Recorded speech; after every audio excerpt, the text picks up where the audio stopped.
Ce pneumotomaste. De notre société, on le sait. Homme de Dieu, comme il se voulait, il ne dédaignait pas non plus le pouvoir, les jeux de coulisses, la gestion des cœurs et des corps, parfois de manière abusive, comme l'incarne si bien l'antipathique curé de la série Au nom du Père et du Fils. Et pour éviter toute perte de pouvoir ou d'influence dans le grand vent de modernisme qui s'est appelé la Révolution tranquille, bien l'Église a dû puiser dans sa sagesse éternelle qui lui a permis de traverser les siècles pour remodeler le rôle de ses pasteurs. Pour certains d'âge mûr, ça n'a pas été facile à faire. Et dans certains coins, on peut même dire qu'on résiste toujours. Mais pour d'autres, plus jeunes, une autre génération, donc, ça s'est fait tout naturellement. Comme celui que nous sommes venus rencontrer ici, dans cette maison, qui, croyez-le ou non, est un presbytère des temps modernes. Quand vous aimez quelqu'un, qu'est-ce que c'est les moyens que vous prenez pour lui dire votre amour? Donnez-moi des exemples. Des exemples qui se disent à la télé, là. Oui, mais quand je cherche à faire plaisir, mais donne-moi des exemples très concrets, là. Une caresse.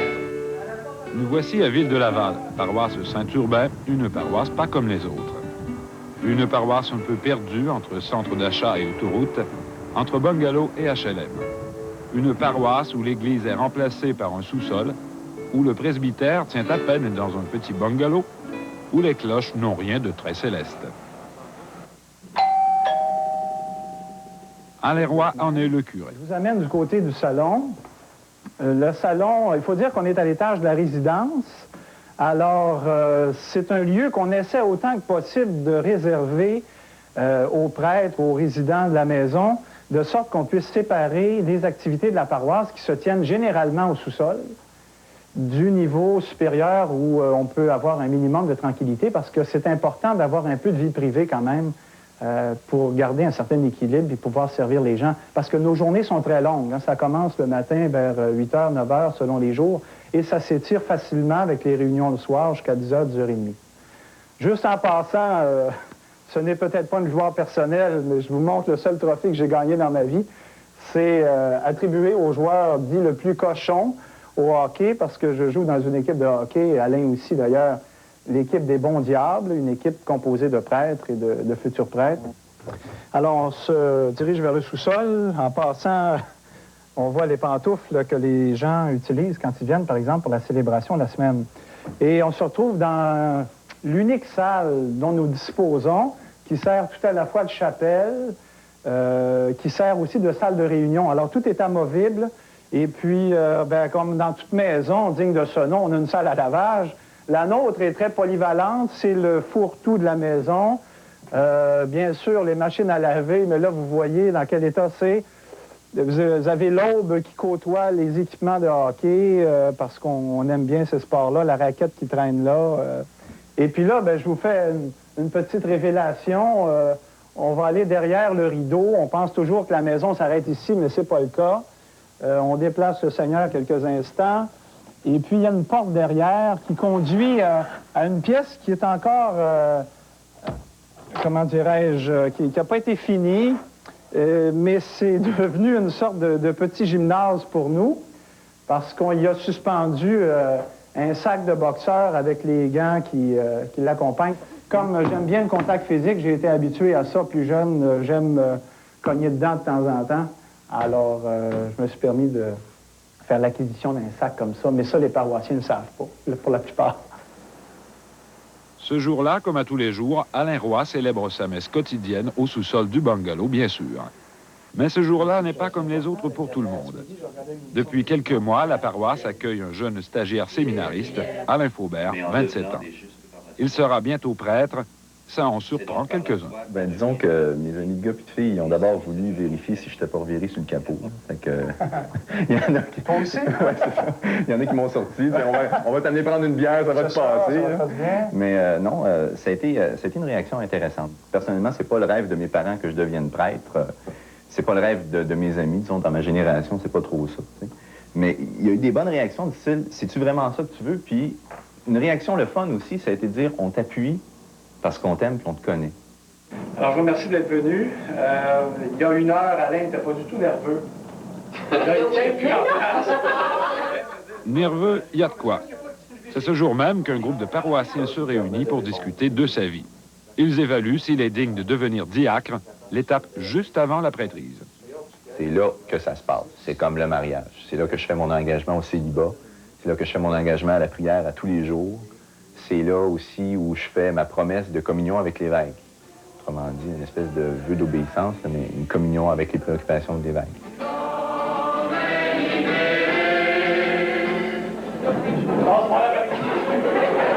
Quand tu pries, ou plutôt quand tu ne pries pas, qu'est-ce qui arrive? T'es comme un ballon, tu rebondis.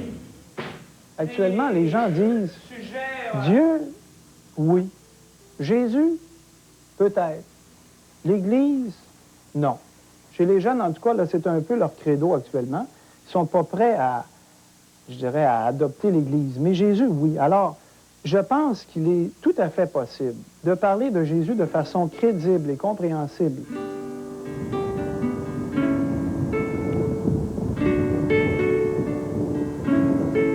Et aujourd'hui, ce que je vous raconte, c'est encore une page de la Bible. Alors, avec ça, on va connaître Jésus, puis on va y croire. Monique Dupuis, religieuse, est catéchète. En clair, il lui appartient de prêcher l'Évangile puisque le curé tout seul ne peut suffire à la tâche. Ça change drôlement l'Église et les rapports entre gens d'Église. La grosse différence aussi que je trouve, c'est le prêtre face à nous autres. Moi, je suis presque pas son employé, là. C'est beaucoup plus que ça. Il m'a dit lui-même qu'il m'avait associé à son ministère. Bien, j'aime beaucoup mieux ça, associé au ministère du prêtre. C'est très valorisant.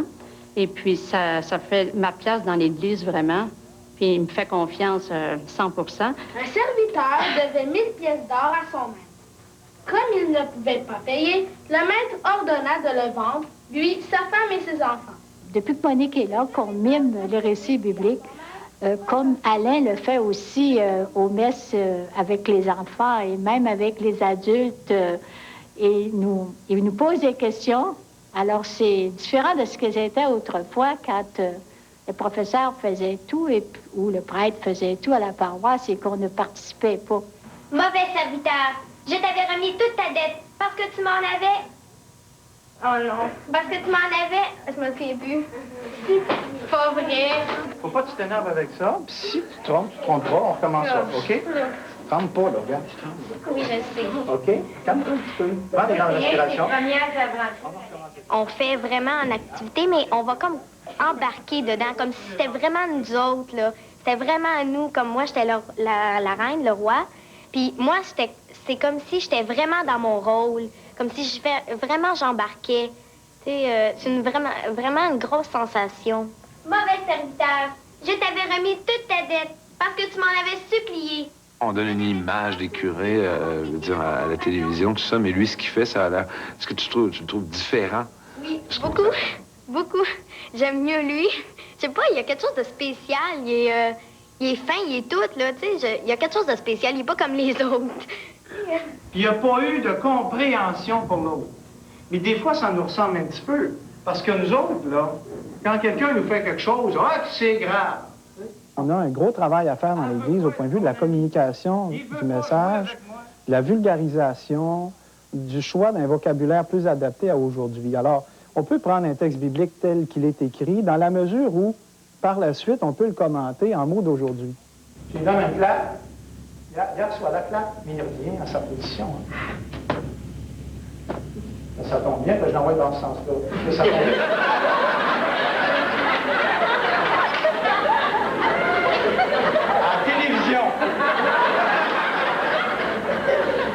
Jamais je ne prendrai cet exemple.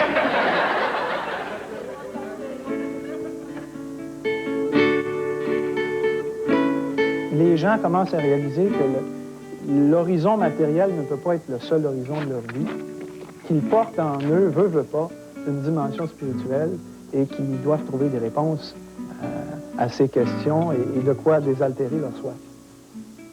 Alors, Alain, comme tout bon curé, visite ses paroissiens. Quand ce n'est pas dans le rôle de l'apôtre ou celui du psychologue, c'est pour s'entretenir avec ses adjoints nouveaux genres pour discuter de la fête de Pâques, par exemple. Le voici donc avec son sacristain, un sacristain dont l'entourage a parfois peine à croire à son rôle. Avec les autres, c'est spécial. Hein? Ils se posent certaines questions, mais surtout quand j'ose dire que je suis sacristain, ça fait drôle. Ou si je sors le mot bedeau, qui veut dire la même chose, là, ils sont tous étonnés. Mais un bedeau, leur impression, c'est un vieux monsieur qui travaille dans une église depuis X années, tu sais. Je trouve ça intéressant parce qu'on se sent beaucoup plus impliqué, beaucoup à l'intérieur. C'est que quand, autrefois, on était comme des spectateurs. On allait à la messe, on n'avait jamais notre mot à dire, on participait jamais à des rencontres, sauf l'équipe de Marguier. C'est facile de lui parler, c'est facile d'être en contact avec lui. Puis on est vraiment attiré par lui. Il n'y a pas de problème, on peut parler de n'importe quoi. On est allé walker ensemble, puis on va être dans, tu sais. Maintenant, ça fait que je ne joue pas toutes les parties pendant le calendrier, parce que c'est quand même beaucoup d'énergie de partie de hockey. Surtout quand nos paroissiens sont là, et qu'on ne veut pas leur faire honte. Alors, je vais faire mon possible.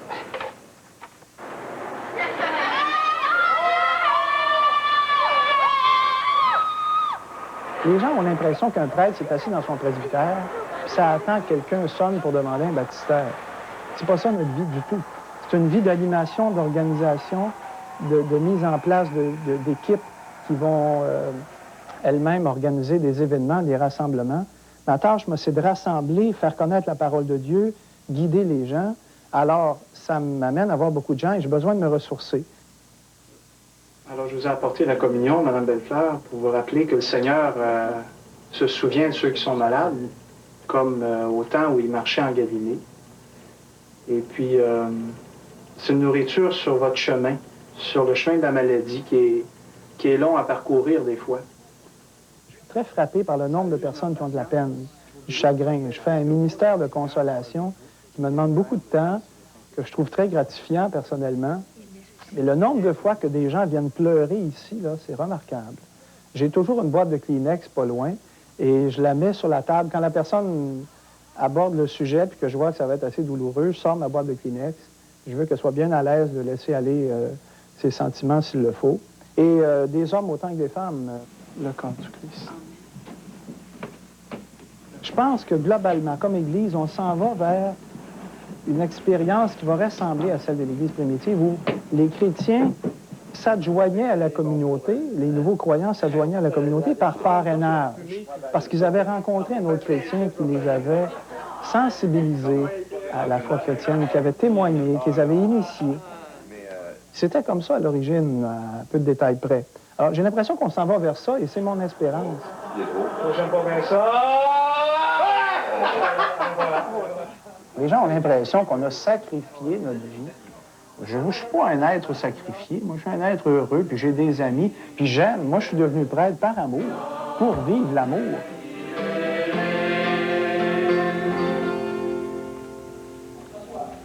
Certaines et certains diront que ce qui se passe ici n'est qu'une façade de l'Église et que sa réalité fondamentale, c'est celle du Vatican et des positions conservatrices qu'on y trouve. C'est un débat qui peut se tenir, oui, mais qui ne devrait pas nous empêcher de voir que dans un monde où la solidarité, la compassion et l'espérance sont devenues rares, le curé d'aujourd'hui se trouve tout simplement à s'installer dans un vide que les idéologies sociales et politiques n'ont pas réussi à combler. Et que lui en faire le reproche équivaut à établir comme nouveau péché celui d'accueillir des gens qui ont besoin d'aide.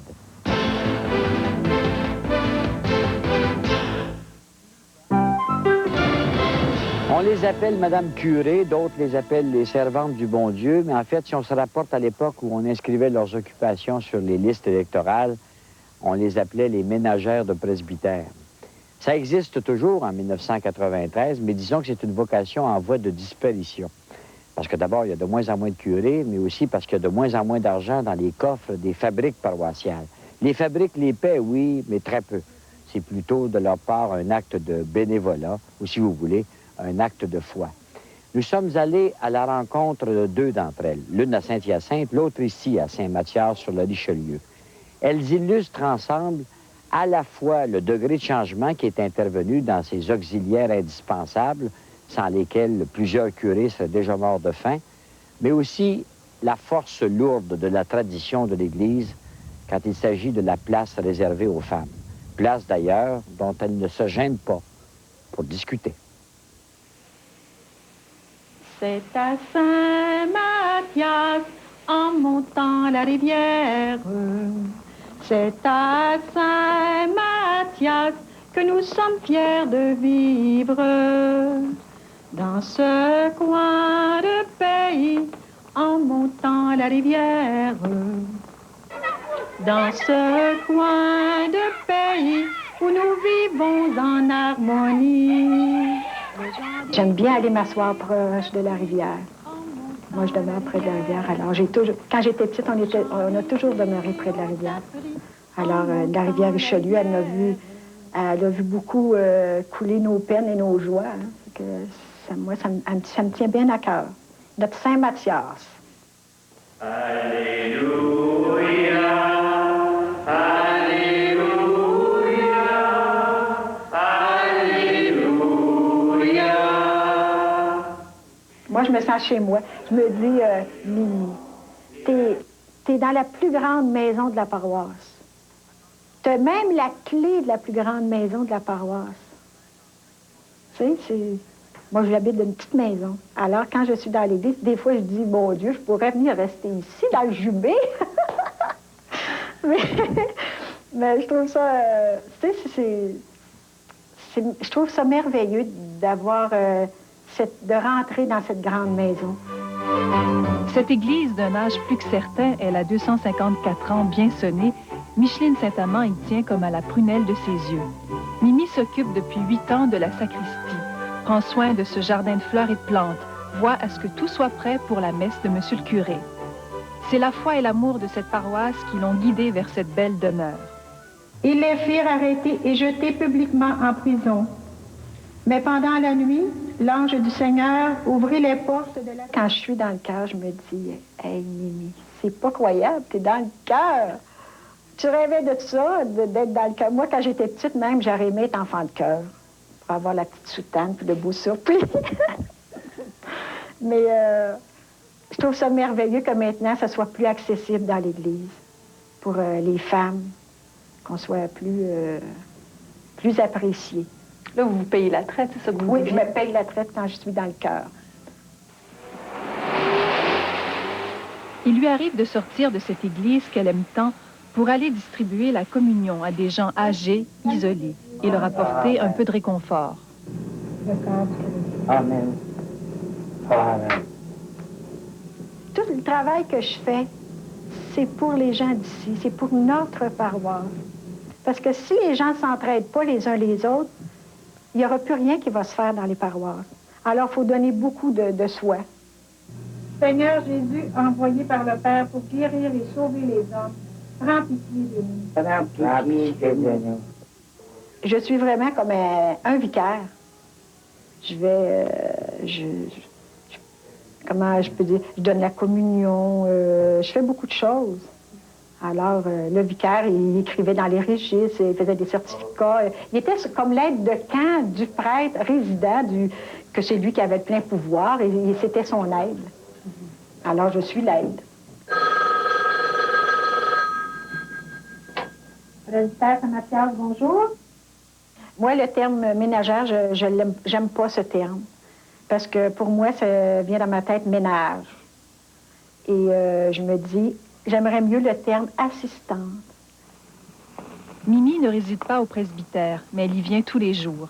Du ménage, elle en fait peu, des petits plats, encore moins. Ici, à Saint-Mathias, c'est Monsieur le curé qui porte le tablier. En partageant ce pain que tu nous donnes, Seigneur, nous te disons merci. Et nous te prions pour toutes les personnes qui ont faim et soif de paix et d'amour, au nom du Père et du Fils et du Saint-Esprit. Amen.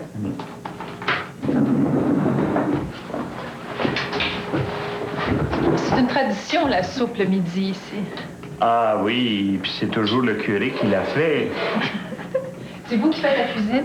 Oui, j'adore faire la cuisine. Qu'est-ce que vous faites? C'est quoi votre spécialité?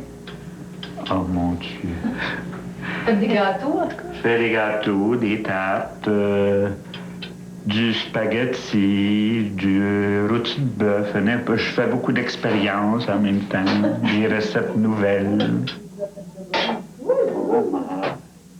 Elle est super belle. Oh, yeah! Mais qui fait la vaisselle ici? Tous les deux. Oui. Il y a des fois, c'est elle qui essuie, c'est moi qui lave, puis d'autres fois, c'est le contraire. Mais on fait ça, on partage la tâche.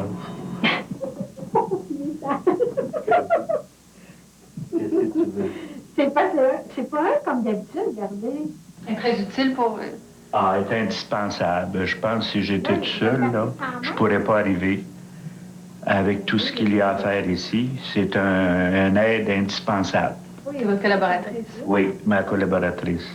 J'aimerais bien lui donner des pouvoirs encore plus grands, mais je ne suis pas l'évêque. Qu'est-ce que vous auriez envie de lui donner comme pouvoir? Ben, la responsabilité de... Comment je pourrais dire... Quel pouvoir tu veux, d'abord? Moi, le pouvoir de vicaire. Vous savez, ça fait très longtemps, j'aimerais être vicaire. Et non pas, peut-être pas vicaire général, mais petit vicaire. J'accepterais. C'est pas moi. C'est pas vous. Monsieur le curé et Mimi font bon ménage. Les mauvaises langues diront qu'ils forment un beau petit couple.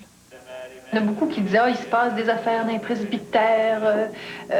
Bon, finalement, le curé, il y a une femme, puis c'est secret. » Qu'est-ce que vous pensez de ça? C'était des rumeurs, ça, ça a dû se passer aussi, là, mais il y a des gens... Ah oui, ça, c'est certainement.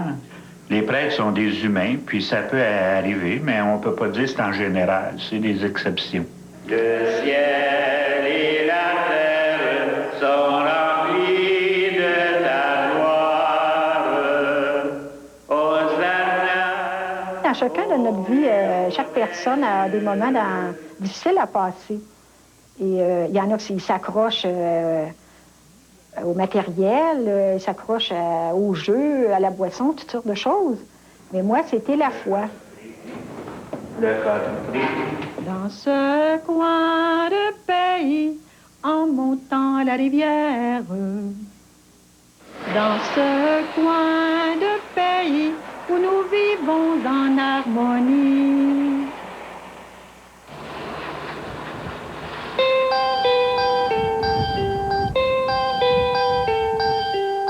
C'est ici, à Saint-Hyacinthe, qu'habite Marielle Hubert. Elle a pour colocataire le jeune curé de la paroisse et un vicaire. Marielle a ses appartements au 2e étage. Elle est logée, nourrie. Elle reçoit en plus un petit salaire hebdomadaire de la fabrique. La première tâche, c'est la cuisine, les entretiens ménagers. Okay. Tout ce qui concerne le travail d'une maison, dans une maison. La mère de famille, quoi. La mère du curé? Ben, peut-être pas à ce point-là, là, mais ça rejoint. Ce matin-là, sa cuisine sentait bon le bœuf bourguignon et la tarte aux pacanes. Marielle fait aussi de la couture. Comme elle dit, j'ai 2 yeux, 2 mains et je m'en sers. Je répare ou je fais des bas de pantalon, je fais des poches parce qu'ils sont toujours... Il y a à peu près 1 livre de clés dans ces poches, puis c'est toujours brisé. C'était un temps, quand tu donnais ta profession de ménagère, là, il descendait quasiment au plus bas niveau. C'était quasiment les arriérés. Ils me considéraient quasiment comme des arriérés quand ils restaient dans ta cuisine. Mais je pense que c'était faux. C'est vous qui choisissez les menus? Quand tu leur demandes, la plupart du temps, qu'est-ce qu'ils veulent manger, ils vont te répondre n'importe quoi. Tu vois, à ce moment-là, je leur dis, tu iras m'en chercher ces tablettes. Mais ici, il y a un curé et un vicaire. Oui. Faites la cuisine pour les 2? Oui. La fin de semaine, ça arrive qu'il y a des invités. Est-ce que c'est se faire la cuisine, le curé? Pas du tout, non. Faut pas que ça aille trop loin. Ce sera peut-être en boîte. Ou du four micro-ondes, vite fait. C'était une des raisons qui a engagé une ménagère à plein temps, parce qu'il c'était du four micro-ondes, puis il était tonné. C'est bien beau. C'est beau? C'est prêt. OK. C'est un dollar comme de coutume? Oui. OK. OK. Alors, mais si tu veux me donner 6, je vais le prendre. Oui, à qui ça va, l'autre 5? C'est l'autre, c'est à moi. OK. Bye-bye. On s'arrangera avec ça. OK, Salut. bye. Salut. C'est un peu une vocation parce que c'est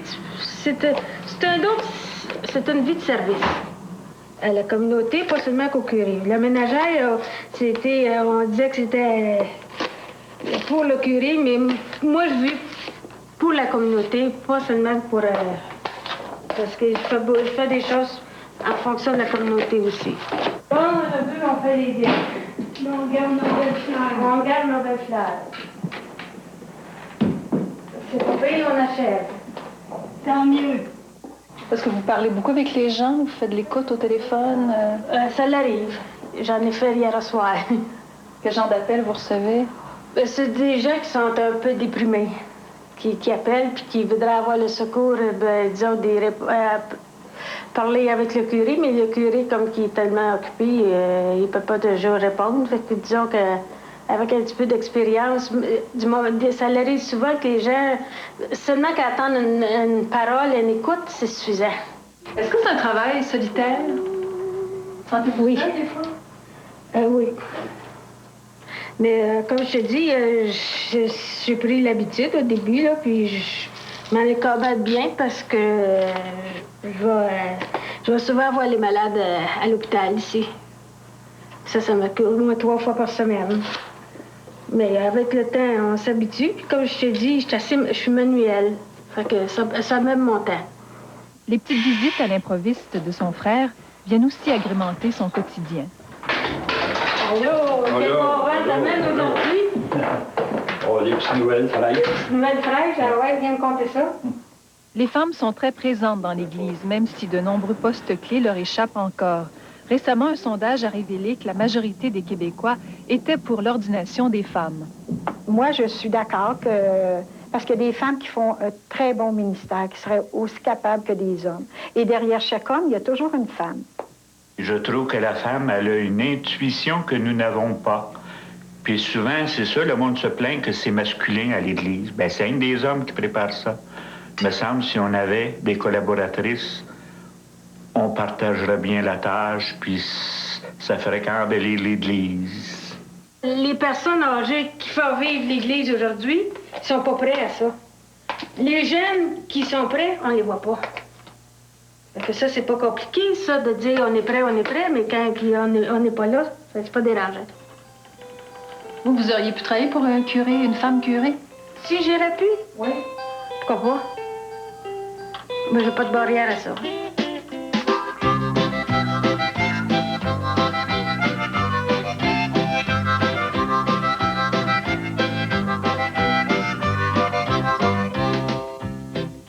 Il ne faudrait pas gratter longtemps dans l'histoire de certaines paroisses pour découvrir que l'œuvre, la persévérance, la vitalité reconnue à certains pasteurs est en fait due à l'œuvre, la persévérance et la discrétion de certaines de ces femmes qui préfèrent demeurer dans l'obscur, mais dont la foi est lumineuse.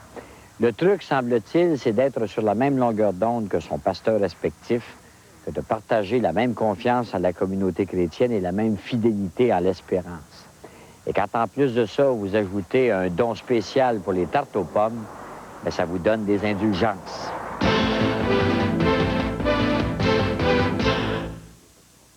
Un instant à la place de jeunes comme ceux qui fréquentent cette école et qui entendent parler d'eux par la génération qui les a mis au monde, parfois en des termes très blessants. On les résume en disant qu'ils ne savent ni lire ni écrire, qu'ils n'ont aucune aspiration, n'ont pas de valeur, pas de sens moral. On leur dénie même parfois toute spiritualité, comme si ceux qui leur font leur procès avaient des leçons à donner au reste de l'humanité. Non, en fait, les adolescents d'aujourd'hui, comme ceux d'hier d'ailleurs, se cherchent et cherchent plus que ce que leur famille peut leur offrir. Et certains finissent par trouver dans le mouvement pastoral qu'on offre dans toutes les écoles secondaires catholiques du Québec. Ceux que nous avons rencontrés ne correspondent pas aux clichés qu'on s'en fait, bourrés de complexes ou de problèmes, à la recherche de béquilles ou d'une nouvelle famille. Ils sont au contraire très dynamiques, impliqués dans leur milieu, et fait qui nous a étonnés beaucoup nous-mêmes, ne se gênent pas pour dire qu'ils ont la foi, qu'ils sont pratiquants et que leur croyance en Jésus-Christ est au milieu de leur vie.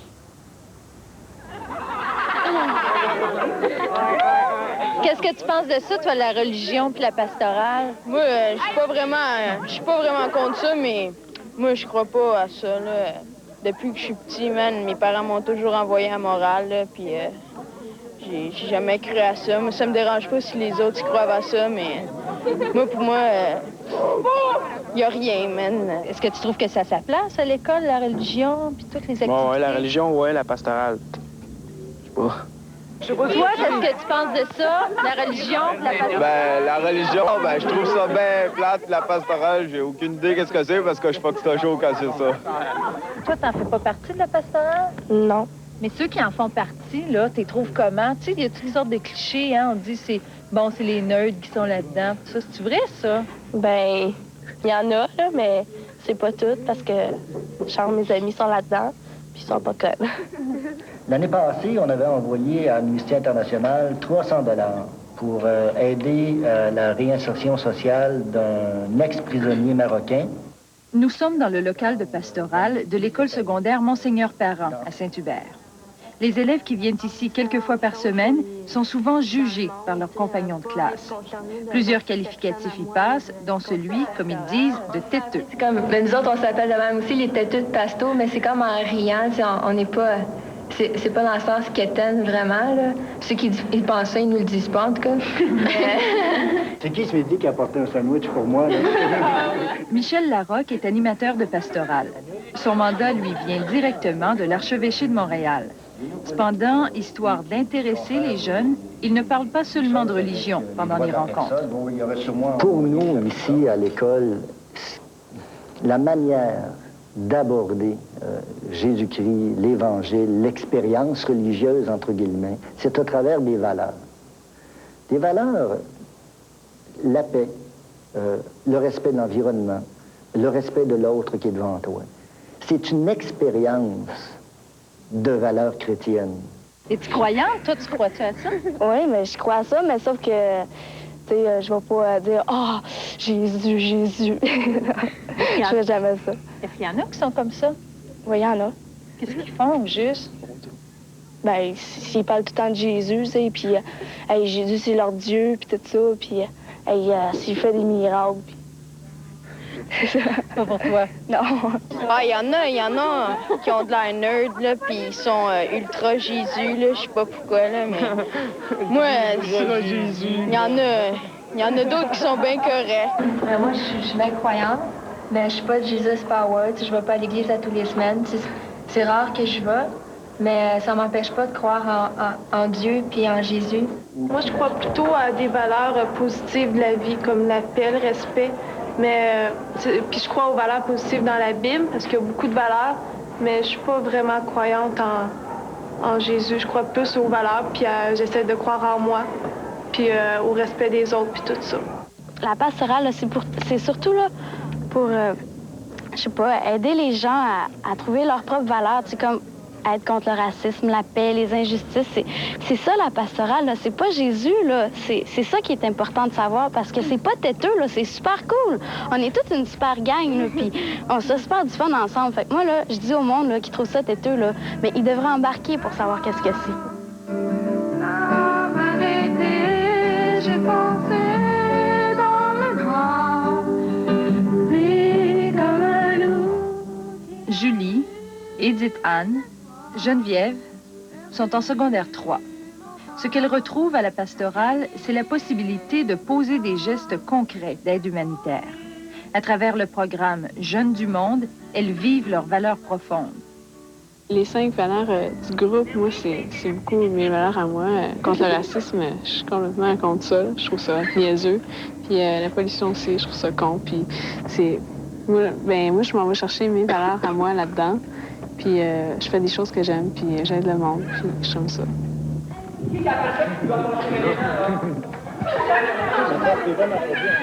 Mais vous autres, êtes-vous croyantes? Est-ce que vous dites que vous êtes croyantes? Oui. Ça me dérange pas de le dire. Tu sais, c'est pas un obstacle, là. Est-ce que vous allez à l'église des fois? Moi, je vais à peu près 2 fois par année, là, à Noël puis à Pâques, surtout, mais je vais pas à toutes les semaines. C'est surtout dans les occasions qu'on y va, mais ça veut pas dire qu'on n'est pas croyante pour ça, tu sais. L'approche qui plaît le plus aux élèves, c'est cette ouverture aux autres qu'entraîne le programme Jeunes du monde, mouvement de jeunes pour la solidarité internationale. À Monseigneur Parent, les jeunes coopèrent avec Amnesty International. Dans le projet d'éducation, sais-tu qu'est-ce que ça va financer dans l'éducation? Quelle partie de l'éducation? Bon, ce qu'ils m'ont dit, c'était pas des projets de santé ou des projets communautaires ou des choses comme ça, ou de l'alphabétisation. C'est pas le genre de projet. Ce qu'ils essaient de sous-entendre, c'est que c'est des projets d'éducation en regard des droits de la personne. Qu'est-ce qu'ils viennent chercher ici? Je pense qu'ils viennent chercher des mains et des pieds à leur pensée. Ils viennent chercher des engagements. Ils viennent chercher des relations aux autres. Ils viennent chercher de l'amitié. Je pense que ça tourne autour des grands points de la vie humaine. Ils viennent chercher des relations signifiantes dans leur vie. Maryse, Caroline et François, secondaire 5, sont 3 inséparables. Ils font partie de tous les projets de la pastorale et d'autres encore dans leur école. Une grande conviction les unit, leur foi. La foi, c'est croire en quelque chose jusqu'à faire des choses pour le réaliser. Des fois, quand le soir, je suis couché, je parle à Dieu ou à Jésus plutôt. Puis dans mon groupe de jeunes aussi, on fait des cœurs à cœur.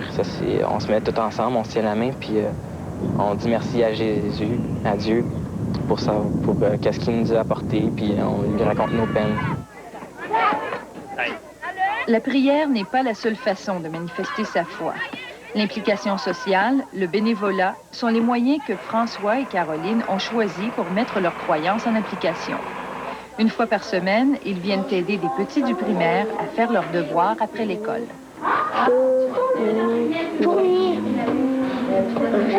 C'est pas vite? Ouais. Chacun son tour. OK, c'est à ton tour. C'est à toi, Mathieu.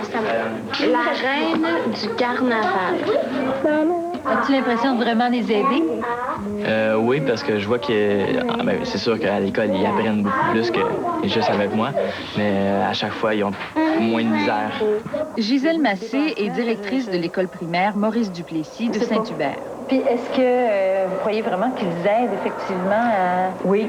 Et puis, justement, je viens de finir un sondage auprès de mes enseignants pour voir comment, si c'était satisfaisant, très satisfaisant et tout ça.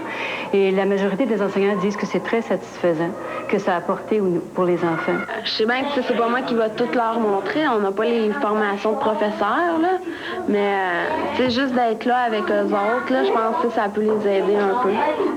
Mathieu, toi, t'aimes-tu ça quand Caroline vient t'aider à faire tes devoirs? Oui. Pourquoi? Parce que quand je suis tout seul, mon prof m'explique de temps en temps, mais il dit pas grand-chose. Bon, tu sais, j'aime ça quand Caroline est avec moi parce qu'elle me dit des fois des réponses. Je pense que je suis capable de changer juste des petites affaires autour de moi, mais je me dis, si tout le monde, on faisait pareil, puis on faisait des petites actions positives pour changer autour de nous autres, ben je pense que ça l'améliorerait bien des affaires. La pluie encore. La pluie... B-L-U-I-E. Je me cherchais beaucoup, mais ça, je pense que c'est propre à l'adolescence, se chercher, puis qui on est, nous autres. Puis à travers la pastorale, ben j'apprends à me connaître. Là, maintenant, à la pastorale, qu'est-ce que je vais chercher, c'est plus... c'est encore de la confiance en moi-même, beaucoup. Ça m'aide à avancer puis à continuer, ça. Moi, je crois en Jésus-Christ parce qu'on n'est pas venu ici toute seule. Puis, mais je pense que dans la vie, on a tout un but à aller chercher puis à atteindre.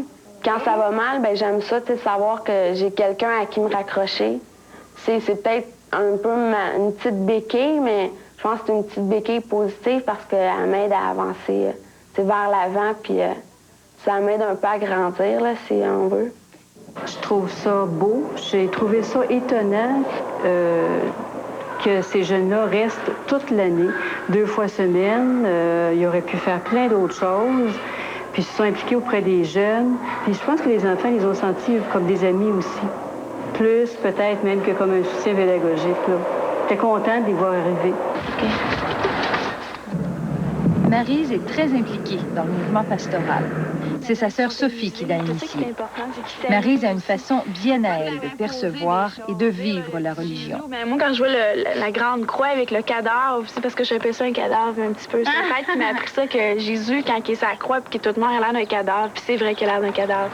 Fait que j'ai pas le goût de leur apprendre une religion qui est mauvaise ou que t'as péché. T'as pas péché, t'as fait une miracle.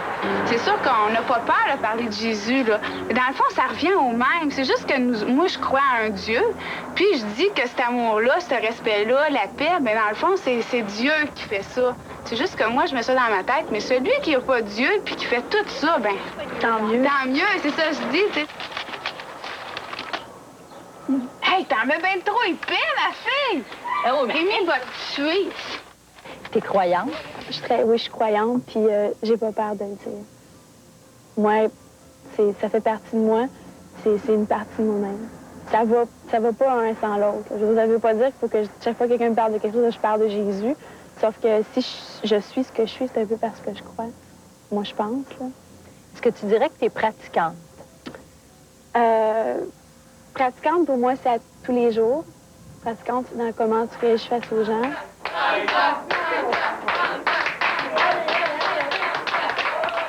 Réagir pour Maryse et ses amis de la pastorale, ça veut souvent dire faire du bénévolat. Organiser un repas pour les défavorisés, par exemple, comme ici, au sous-sol d'une église de Longueuil. Ces gestes concrets les mènent à réfléchir sur la spiritualité des jeunes de leur âge. Ben, je pense qu'ils ne croient peut-être plus à un Dieu, mais ils croient en d'autres choses. En quoi? Ils croient beaucoup à l'argent. Je pense que c'est normal. On a grandi dans une société, il fallait qu'ils disent, ben, il faut que tu ailles à l'université, il faut que tu deviennes médecin ou avocat. Mais il y en a encore, une chance, il y en a encore qui croient en des choses. Comme une fois, j'en pleurais presque à cause que j'étais là, puis qu'est-ce que je peux faire pour eux autres? Tu sais, je suis là, puis moi, je suis correct, mais eux autres, ils ont de la misère. Puis j'essaie de trouver des moyens, des petits moyens comme la récupération de boîtes d'aliments, les cannes de nourriture. Ça en est un moyen. Je ne vais pas apporter beaucoup à ces personnes qu'on va visiter là, mais peut-être que je vais les aider un peu, juste leur apporter un petit peu de bonheur comme ça là, en passant. Une sorte en particulier, non? Oui. Il y en a des jeunes qui sont ouverts, faciles à aborder. Ils sont pas tous en crise, là, entre guillemets, le mot crise. Ils sont pas tous en crise d'adolescence. Ils sont pas tous en crise sociale. Ils sont pas tous, mais ils ont des défis à rencontrer. Des défis sociaux qui sont importants, des défis par rapport à leur avenir, à leur orientation de carrière et tout ça. Pensez-vous que vous êtes en ce moment dans un trip? Que ça va être éphémère? Peut-être. Je ne sais pas. Je veux dire, c'est comme, c'est peut-être passager, sauf que je pense que tout le monde, un jour, qui a cru en Dieu, ou en un Dieu, peu importe lequel, va toujours un jour y revenir dans un moment qui va être plus difficile. Puis je pense que, tu sais, qui regarde pas le ciel, puis quand quelqu'un meurt, dit pas, ben il s'en va au ciel, ou ben il va être bien à côté de notre Père, tu sais. Mais moi, quand je regarde le ciel, puis je vois la grandeur, puis je vois que c'est beau, ben je m'imagine encore, même si je sais que c'est pas en haut, tu sais, parce qu'on a passé avec des avions, je me dis, ben moi, il est encore en haut pour moi. Puis je pense que toute ma vie, ça va me suivre d'avoir regardé le ciel, d'avoir dit, ben tu sais, lui, il est en haut. Une des belles différences dans la foi des jeunes comparée à celle des aînés, c'est de les voir exiger de l'action, du tangible. Ils ne se contenteront pas de réciter des textes appris par cœur, ils veulent que les principes de ces textes apparaissent dans la réalité sociale, même si ça devait bouleverser la société. Des fois, je me dis que celui qui n'avait pas eu peur de chasser les vendeurs du temple doit se trouver réconforté d'avoir de tels disciples.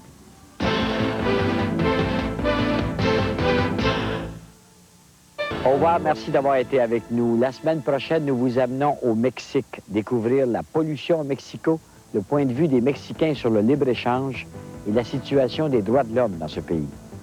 Passez une bonne semaine, portez-vous bien.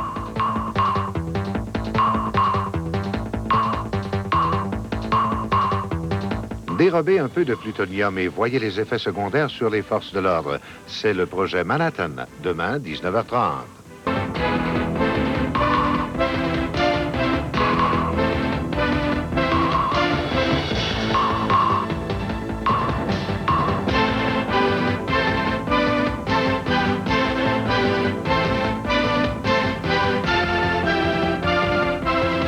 Les jours de 11h à 10h.